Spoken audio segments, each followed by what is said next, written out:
The Graziadio School of Business and Management at Pepperdine University proudly presents the Dean's Executive Leadership Series. This podcast invites top business practitioners and thought leaders to share their view on the real world of business. Well, good evening, everyone. I'm Linda Livingstone, Dean of the Graziadio School of Business and Management, and it is my pleasure to welcome you to tonight's Dean's Executive Leadership Series. I appreciate you coming out rather than staying home on the TV, watching TV and critiquing everything Michelle Obama wears today. But we're pleased to have you here, and this is going to be a wonderful evening. You are going to enjoy Julia so much, and it will be very enlightening as well. I want to mention just a couple of things going on in the school before we get to Julia's introduction. We have several activities coming up I want to remind you of and also let you know when our next speaker in this series is. We have several things going on with our students over the next few months. We're working on a partnership with UC Santa Barbara that relates to some of the work we're doing in our entrepreneurship program. Do we have any UCSB grads in the room or not? No, that's a bit unusual, but they had a wonderful engineering program, but no business school. We have, of course, a wonderful business school and no engineering program, and we're working on a partnership. And much of it's going to be wrapped around what we do in entrepreneurship. And so we are going to be working on our business plan competition, and some of those activities are coming up. So it's a really tremendous opportunity for us that we are looking forward to. If you're a golfer, we have our Friends of George Graziadio golf tournament coming up in April. But prior to that, we have a golf challenge series. So if you'd like to warm up and prep for that, you can go to our website and see where those locations are. And we encourage you to be a part of that activity. And then on February 12th, we are hosting The Future of Energy, How Clean Tech Entrepreneurs Will Reshape the Economy. And it's at the Toyota facility in Torrance, I believe. And it's going to be an amazing event. We have a great panel, and I really encourage you to be a part of that. That's being sponsored by our Graziadio Alumni Network and will be a wonderful event. And then our upcoming next Dell speaker will actually be in Orange County. We did one in Northern California in the fall, and we'll do this next one in Orange County on March 10th, and we will have Sherry Mixa with us, who is the former CEO of Robex. And so if you're from the Orange County area, we encourage you to be a part of that coming up in March. The last thing that I want to mention before I introduce Julia to you is just to remind you, as we are continuing to build and develop the Graziadio School, one of the most important things for us is identifying the right students to be a part of our various programs. So I encourage all of you, whether you're a student, an alumnus, or a friend of the university, to think about people you believe would be wonderful contributors as a student in one of our programs or one of the other programs at the university. And we're actually getting ready to roll out an alumni referral program and hope that you will participate and think about individuals that you think would be wonderful representatives for Pepperdine and for the Graziadio School in one of our programs in the years ahead. But the reason we're here tonight is to hear from Julia Stewart. Julia is the CEO and chairwoman of DineEquity, which franchises and operates 3,300 restaurants under the IHOP and Applebee's neighborhood grill and bar brands. She's actually a native of California, grew up in San Diego. I'm going to let her tell her story because it's a fabulous story, but she has a wonderful background and experience in the restaurant and service industries and spent time working on Carl's Jr., Burger King, and Stuart Anderson's Black Angus brands. She also worked at Taco Bell, was at Applebee's before going to IHOP, and now, of course, is responsible for both IHOP and Applebee's. Julia has been honored by Fortune magazine. She was one of the 50 most powerful women in the country in 2007, and she serves on a variety of boards, both corporate boards and those that support the community. She's also values education greatly. She's on the UCLA Anderson School of Business Board of Visitors as well. So it is wonderful to have you with us, Julia. Julia's husband, Tim, is with us tonight, so we're glad that you would join us and be a part of this. It's wonderful to have you with us. So without further ado, let me introduce to you Julia Stewart.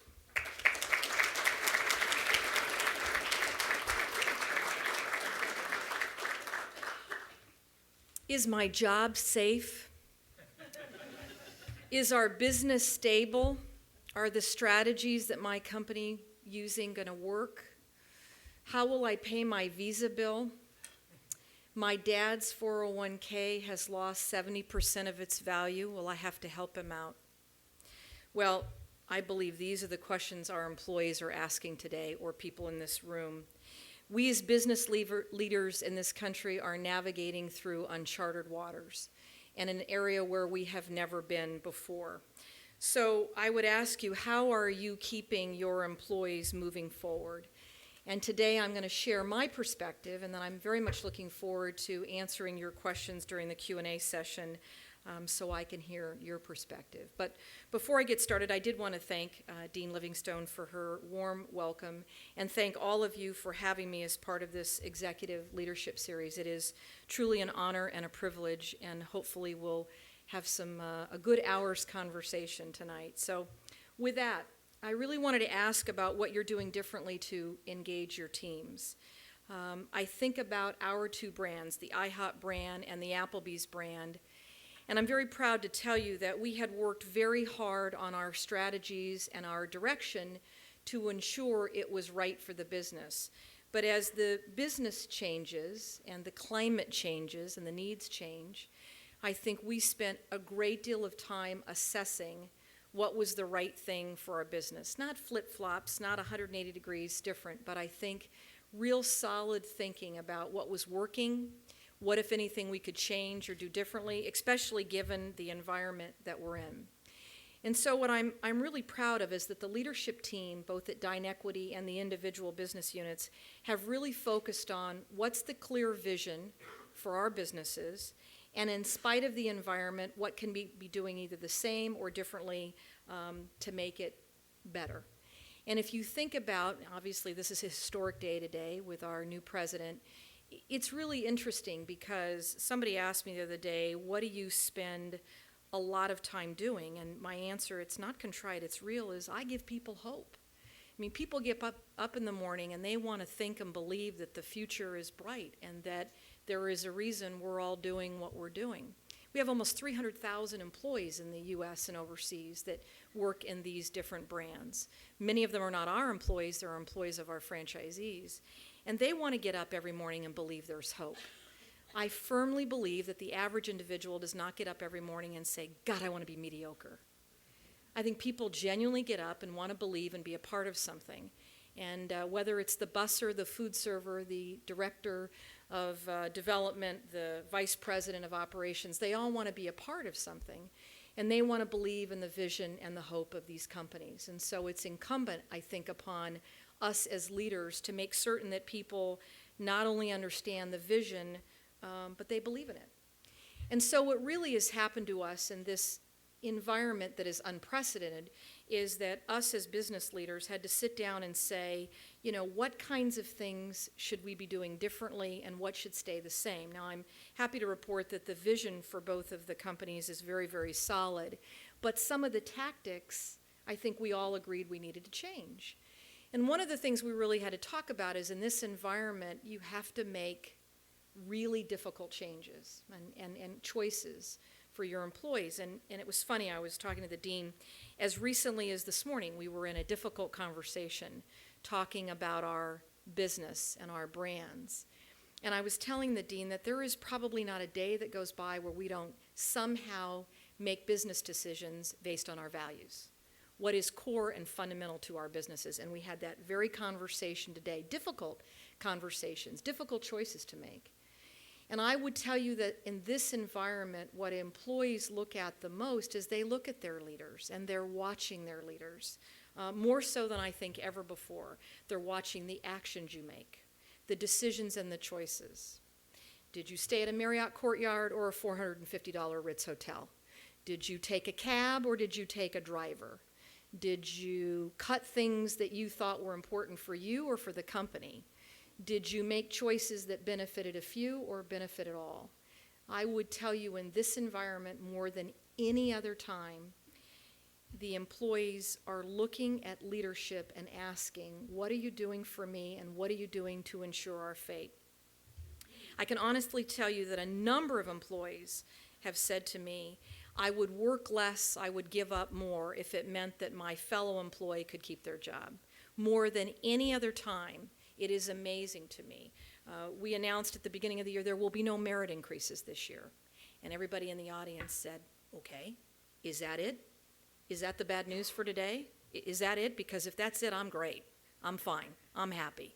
If that's as far as it goes. And what that tells you is I think employees want that vision and that direction, that leadership, but they also want you to make the hard choices and the right choices for the business. It's probably the toughest thing I think we as leaders do, because in any given day or time or choice you make, it's not necessarily going to make everybody happy, but you have to do what's right for the company and what you believe will sustain you into the future. But these are difficult times, and they're difficult strategies, and I truly believe we make the best decisions we can with the information that we have. You know, you're sort of predicting the future.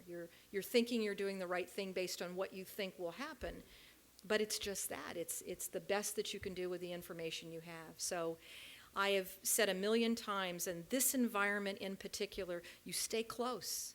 You stay close to those people. You walk the floor. You make certain people are listening, and you're listening. How's it going? What's working? What's not? Because on any given day, I was walking to the elevator the other day, and I saw an employee with tears in his eyes, and I knew something was wrong, and I debated for a second, and I thought, you know what? He clearly didn't, he kind of looked down. He didn't want me to see him, and later on, I found out that he had lost his home. They were taking his mortgage away. And so I thought to myself, isn't it amazing? You have no idea on any given day what people are going through in their own personal lives in this environment, and the choices that we're trying to make to do the right thing. So I don't give you incredible words of wisdom other than to say, as a leader, I think in this environment, staying close, giving as much recognition as humanly possible, communicating as much as humanly possible exactly what's going on, so that people feel this sense of, I know what the future is, I know what my management is doing. I remember several years ago we did a riff at IHOP, and relative to this environment it was nothing.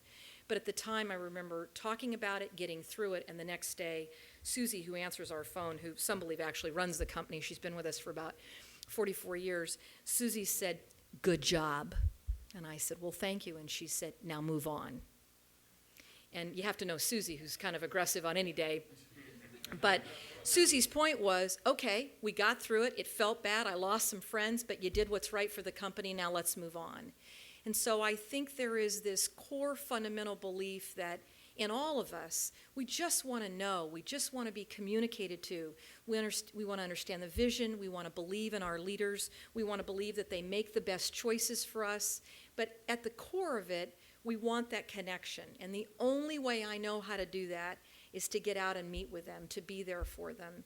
And I can't begin to tell you how important that sense of that, I know what's going on, I know, I trust you, I think I can see the future, I get it, I understand the strategies. I was in San Antonio last week, and I had dinner with one of our really good franchisees who's got 20, 30 restaurants, and we had a nice dinner at a very inexpensive restaurant, which we did on purpose. He asked me if we should share the check. I said it was okay, but I appreciated him asking. When I calculated in my head the amount of royalty he gave me every year, I decided that dinner was okay.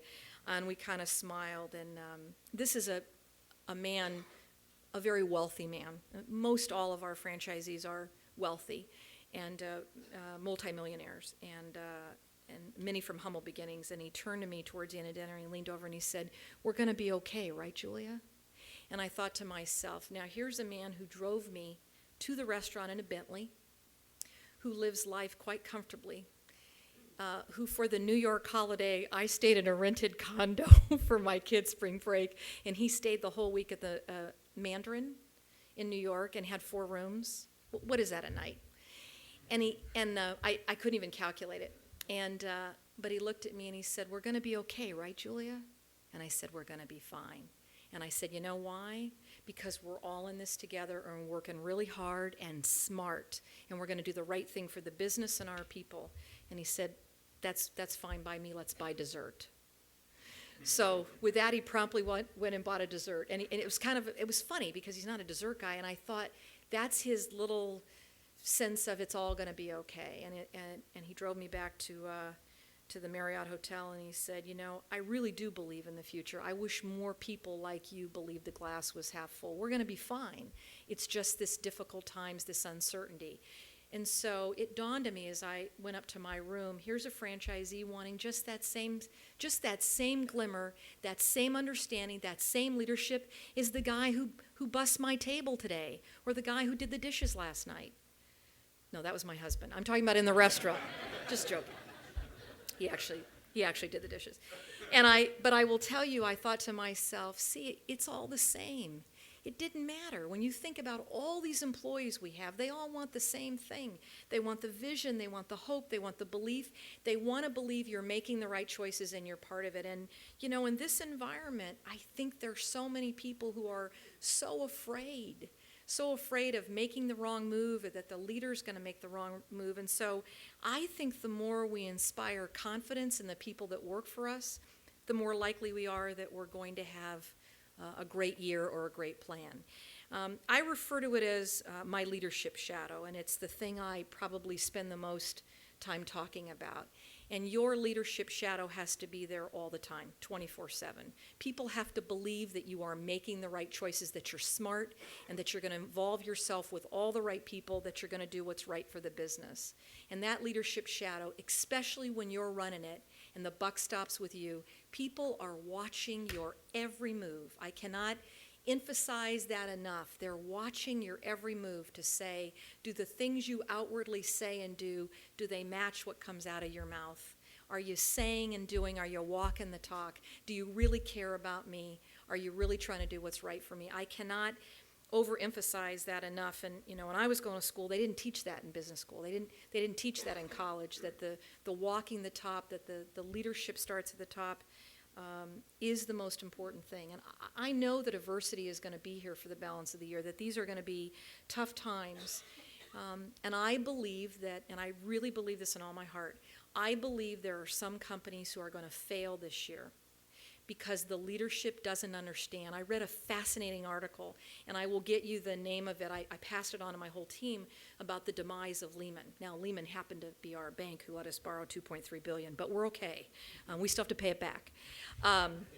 It was funny, though. I read this fascinating article about why, and part of it was this elitist, nothing can go wrong, I don't have to look in the rearview mirror, the decisions we made were the right decisions. I don't ever have to go back and rethink them. My God, we're Lehman, we're senior management. And I found it fascinating that that's not the way it works. The way it works is you're always constantly challenging yourself and trying to figure out how you can make it better. That's part of what leaders do. But at the end of the day, you must inspire, you must give people a reason, and you must actively communicate with them so they understand the strategies. Because I firmly believe every person in our company ought to figure out, what does it mean I'm supposed to be doing for the company, right? Because we got to care about one another. And I truly believe that's going to make the difference. And I've said this a million times, I believe leading is an honor and a privilege. And I don't think it comes lightly, nor should you take it that way. I think what we as leaders do is try to make a difference for the people that we serve. And I think this most latest round of all the things that people are predicting that's wrong, I'm sure we'll get through it, and we'll get it through it fine. But I truly believe, I've said this before, there will be winners and losers in this environment. You will watch people go down because they don't have the fortitude, the thinking, or this ability to talk to their employees and often communicate with them and be there for them. Listen to them, right? And be there for them. I can't begin to tell you how important that is, and walk the talk. So, like I said, I think it's an honor and a privilege, and I've given you my little 15 minutes of perspective. I thank you for listening to me, and with that, I'll open it up to questions. Thank you.